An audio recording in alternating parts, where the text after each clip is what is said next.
क्या आप जानते हैं? वहीं आदिवासी समाज ने सदियों से जल, जंगल, जमीन को अपनी मां माना है। भारत को आजादी फुकट में नहीं मिली है। आदिवासी योद्धाओं ने अपना लहू बहाया, लाखों आदिवासियों ने अपने जीवन का बलिदान दिया, तब जाकर यह आजादी मिली है। आदिवासियों ने आजादी के पहले भी अंग्रेजों के सामने अनेक विद्रोह किए हैं, जिनकी जानकारी आज इतिहास के पन्नों में कहीं खो गई है। जो समुदाय अपना इतिहास नहीं जानता, वह अपना वर्तमान और भविष्य भी नहीं बना सकता। इसलिए आज हम अपने इतिहास के उन खोए पन्नों को उजागर करने का प्रयास करेंगे। यह दीपावली का वेकेशन है, तो यह कहानी आप अपने परिवार और बच्चों के साथ जरूर साझा करें, ताकि आप अपने आदिवासी समुदाय की महान विरासत, संस्कृति, संघर्ष और ताकत को पहचानें, उसे महसूस करें और अपने अधिकारों के बारे में जानें। मैं आपका दोस्त डॉक्टर भाविन कुमार शांतिलाल वसावा, भरूच से।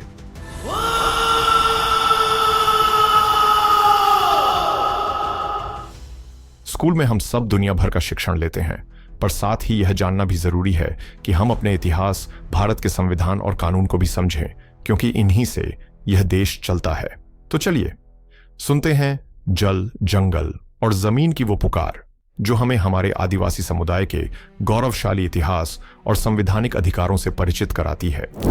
तो इसे हम आसानी से समझने के लिए दो भागों में विभाजित करते हैं।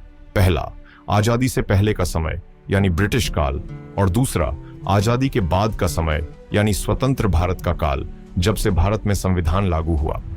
भाग 1, ब्रिटिश साजिश का पहला अध्याय। विद्रोह क्यों हुए? कल्पना कीजिए दोस्तों, एक ऐसा समय जब छोटा नागपुर के हरे भरे जंगलों में आदिवासी समुदायों के उत्सवों की गूंज दूर दूर तक फैल जाती थी। नाच गाने के बीच उनकी परंपराएं जीवंत हो उठतीं। जंगल उनके जीवन का हिस्सा थे और जमीन उनकी धरोहर। लेकिन अचानक 18वीं शताब्दी के अंत में ब्रिटिश साम्राज्यवाद की छाया पड़ने लगी। ईस्ट इंडिया कंपनी ने जंगलों को काटना शुरू किया, जमीनों को साहूकारों और बाहरी सरदारों के हवाले कर दिया और स्थानीय प्रशासन के नाम पर हस्तक्षेप बढ़ा दिया। यह कोई संयोग नहीं था, यह एक सुनियोजित साजिश थी। ब्रिटिशों का मकसद था आदिवासियों की सामूहिक एकता को तोड़ना, उनकी स्वायत्तता को कुचलना और गुलामी थोपकर संसाधनों का शोषण करना। अन्याय की यह आग इतनी भयंकर थी कि सम्मान को अपमान में बदल दिया गया, बेगार कराई गई, लगान बढ़ाया गया और प्रकृति से उनका गहरा जुड़ाव छीन लिया गया। इसी आक्रोश से जन्मे क्रमबद्ध विद्रोह, जो न केवल हथियार उठाने वाले थे बल्कि कानूनी हथियार भी गढ़ने वाले साबित हुए। हर विद्रोह एक रोमांचक साहसिक यात्रा था, जहां नायक आदिवासी योद्धा ब्रिटिश साम्राज्य की नींव हिला देते थे। आइए इनकी कहानी में गोता लगाएं। हर विद्रोह एक अलग अध्याय, भरा हुआ संघर्ष, विश्वासघात और विजयी चिंगारियों से। 1, भीड़ विद्रोह 1818 से 181। पहाड़ों का रण और साहूकारों का खौफ। खानदेश के ऊबड़ खाबड़ पहाड़ों में जहां भीड़ योद्धाओं की तीरें हवा को चीरती थीं, 1818 का एक भयानक अकाल पड़ा। ब्रिटिश साजिश ने जंगलों पर कंट्रोल थोप दिया, प्रकृति से उनका अलगाव हो गया। साहूकारों ने कर्ज के जाल बुन दिए और बाहरी शोषण ने उनकी आत्मा को जख्मी कर दिया। चतुर सिंह और भीमा नायक जैसे नायक उभरे, जिनकी आंखों में आग थी। कल्पना कीजिए, भीमा नायक को रात के अंधेरे में साथियों के साथ मिलते हुए, हमारे जंगल हमारी जान है, इन्हें लौटाओ। रोमांचक छापामार हमलों की श्रृंखला शुरू हो गई। खजाने लूटे गए, ब्रिटिश काफिले धूल चाटने लगे। 1825 और 1831 में विद्रोह ने नई जान फूंकी, जहां भीड़ योद्धा पहाड़ों की चोटियों से तीर बरसाते, ब्रिटिश सैनिकों को चकमा देते। काजी सिंह के नेतृत्व में 1858 तक यह आग सुलगती रही। अफीम के कारवां लूटे गए और ब्रिटिशों के खून से पहाड़ लाल हो गए। हजारों भीड़ ने हथियार उठाए, लेकिन ब्रिटिशों की तोपों ने गांव जला दिए। फिर भी योद्धाओं की वीरता ने साहूकारों को कांपने पर मजबूर कर दिया। विद्रोह दबा, लेकिन परिणाम डराने वाले थे। मनीलैंडर्स रेगुलेशन आया, जिसने साहूकारों पर लगाम कसी। परंपराएं बचीं, जंगल फिर से भीलों के गीत गाने लगे, लेकिन साजिश की जड़ें गहरी थीं। 2, खासी विद्रोह 1829 से 1833। पहाड़ी गूढ़ और एकता की चिंगारी। मेघालय की ऊंची पहाड़ियों में जहां बादल देवताओं के साथ नाचते थे, 1829 में ब्रिटिशों ने एक घातक साजिश रची, सड़कें बनाकर बाहरी घुसपैठ को आसान बनाना। यह एकता तोड़ने का हथियार था।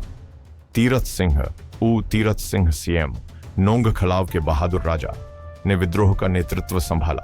कल्पना कीजिए, पहाड़ी गुफाओं में योद्धाओं की सभा, हमारी भूमि हमारी रक्षा करेगी। 4 अप्रैल 1829 को नोंगखलाव नरसंहार हुआ। ब्रिटिश अधिकारी बेडिंगफील्ड और बर्लेटन को कत्ल कर दिया गया। सैनिकों की चीखें पहाड़ों में गूंजी। खासी योद्धा तलवारों और धनुषों से लैस गुरिल्ला युद्ध छेड़ दिया।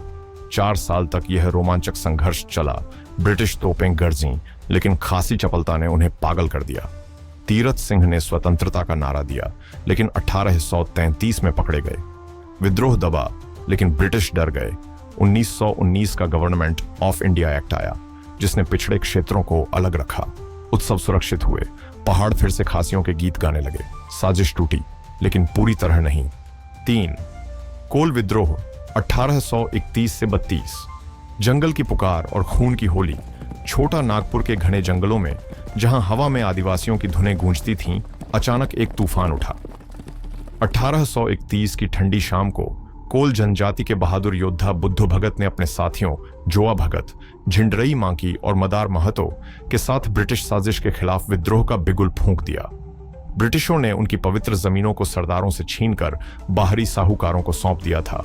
प्रशासनिक हस्तक्षेप ने उनकी स्वतंत्रता को बेड़ियों में जकड़ लिया।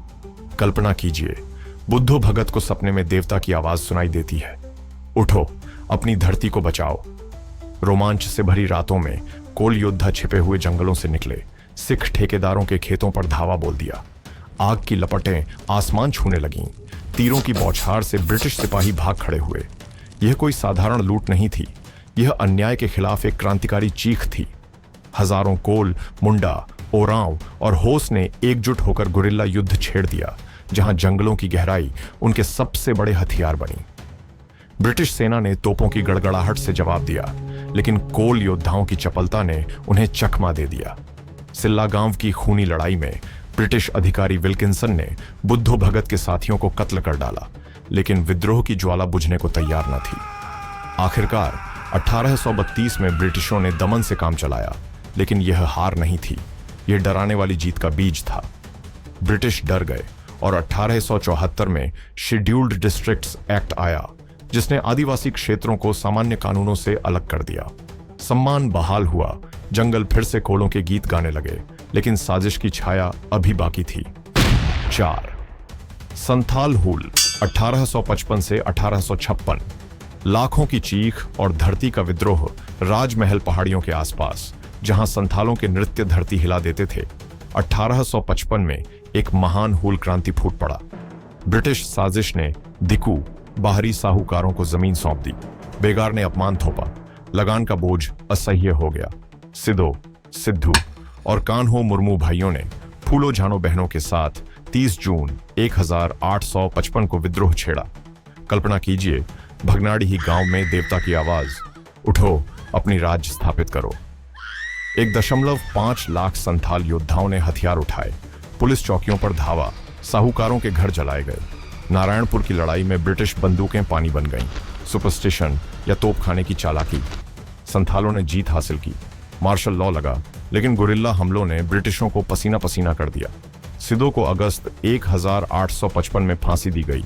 कान्हो को फरवरी 1856 में, लेकिन हूल की ज्वाला 1857 तक सुलगती रही। बड़ा धमाका। 1876 का संथाल परगना टेनेंसी एक्ट आया, जिसने गैर आदिवासियों को जमीन खरीदने से रोका। सामूहिक जीत मिली। पहाड़ियां फिर से संथालों के गीतों से गूंजी। अन्याय की साजिश चूर हो गई। 5वां मुंडा उलगुलान 1899 से 1900। धरती आबा की पुकार और स्वराज का सपना। छोटा नागपुर के मुंडा जंगलों में, जहां खूंटकट्टी सामुदायिक जमीन जीवन का आधार थी, ब्रिटिश साजिश ने इसे नष्ट कर दिया।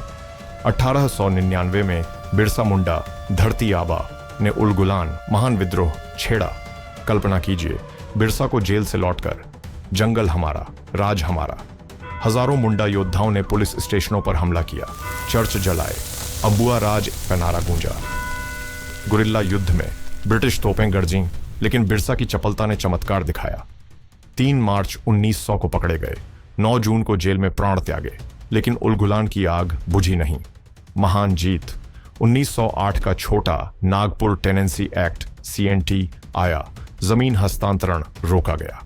एकता की मिसाल बनी, जंगल फिर मुंडाओं के हो गए, साजिश का अंतिम वार विफल। छठा, टाना भगत आंदोलन 1914 से 20। अहिंसक ज्वाला और प्रकृति का संदेश। छोटा नागपुर के ओरांव समुदाय में, जहां लगान वृद्धि ने जीवन को कुचल दिया था, 1914 में एक अहिंसक क्रांति जगी। जतरा भगत ने देव धर्मेश की प्रेरणा से टाना भगत आंदोलन शुरू किया। शोषण के खिलाफ, बुराइयों, शराब, पशु बलि को त्यागने का संदेश। कल्पना कीजिए, जतरा को सपने में स्वर्गीय आवाज, अहिंसा से लड़ो, प्रकृति से जुड़ो।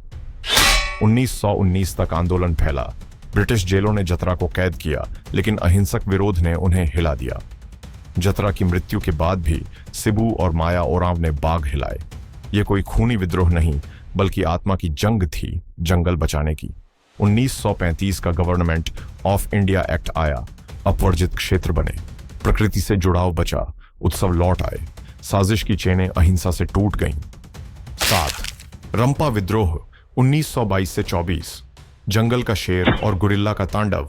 गोदावरी एजेंसी के घने जंगलों में, जहां वन कानूनों ने आदिवासियों को वंचित कर दिया, 1922 में अल्लूरी सीताराम राजू ने विद्रोह फूंक दिया। बेगार और जंगल से वंचन ने आग लगाई। कल्पना कीजिए, अल्लूरी को सन्यासी बनकर, मेरा जंगल मेरा राज। 22 से 24 अगस्त 1922 को पुलिस स्टेशनों पर धावा, 300 ब्रिटिश मारे गए। गुरिल्ला युद्ध में राजू के 500 योद्धा जंगलों की आड़ में छिपे ब्रिटिशों को चकमा देते। 7 मई 1924 को धोखा देकर मार डाला गया, लेकिन विद्रोह ने डर फैलाया। 1917 का agency areas land transfer act मजबूत हुआ, जमीन सुरक्षित, उत्सव लौटे, जंगल फिर गूंजे, साहस की अमर गाथा। हर विद्रोह को दबाया गया, लेकिन इनसे कानून जन्मे। ब्रिटिश डर गए, शांति के नाम पर सुरक्षा दी, लेकिन साजिश जारी रही, विकास से अलग रखा। ये कहानियां सिखाती हैं, अन्याय के खिलाफ एकता ही असली हथियार है। क्या आपकी कहानी में अगला अध्याय क्या होगा?